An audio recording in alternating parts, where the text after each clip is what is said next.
is it's a bit tight around here. The common problem in most garages, you get your car in and you've got no room. But when the car's out, you've got a perfect workspace. And if you're a DIYer, you're definitely going to want a workbench. And that's exactly what I'm putting here. But the only difference is my one's going to fold up and down. That way, you get the best of both worlds. All right, for the bench top, I'm just using 30mm thick plywood. Now, you can get this straight off the shelf from the hardware store. The only thing I need to do is cut it down to size so it fits into our space.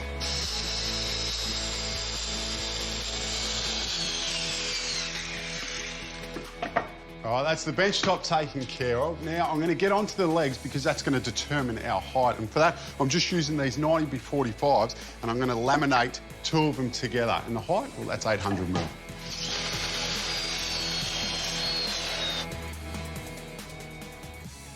Now, the reason why I'm laminating these legs together is because I want it to have a solid look, and also it's going to give us added strength. I'm just using PVA glue and a brush to put it on, which will give us even coverage, and then a few bugle screws to hold it all together.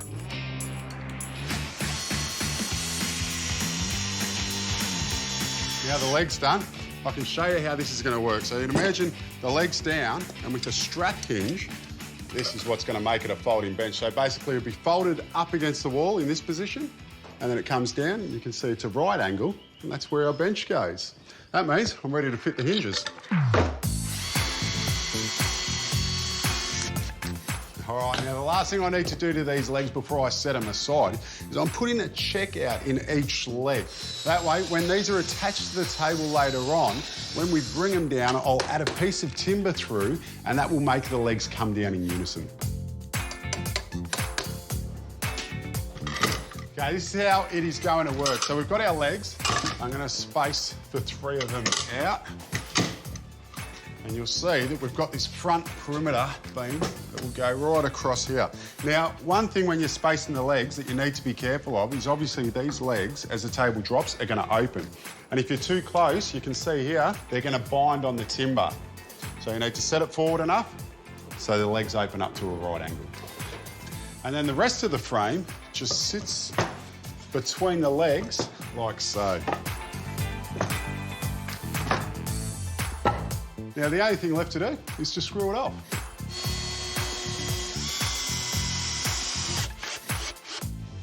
Right, all the legs are on, and you can see this workbench is taking shape, but it's time to brace the legs up and tie them all together. And that's exactly what this bit of timber will do.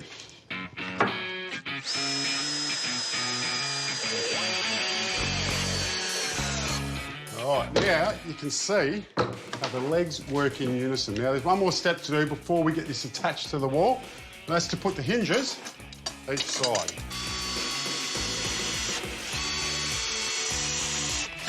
And so we can attach the bench to the wall. I'm just putting this timber on, then our hinges will get connected to that, and that will allow the whole thing to operate.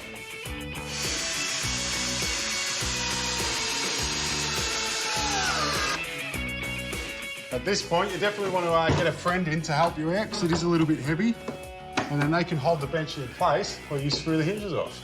How you looking, Scotty?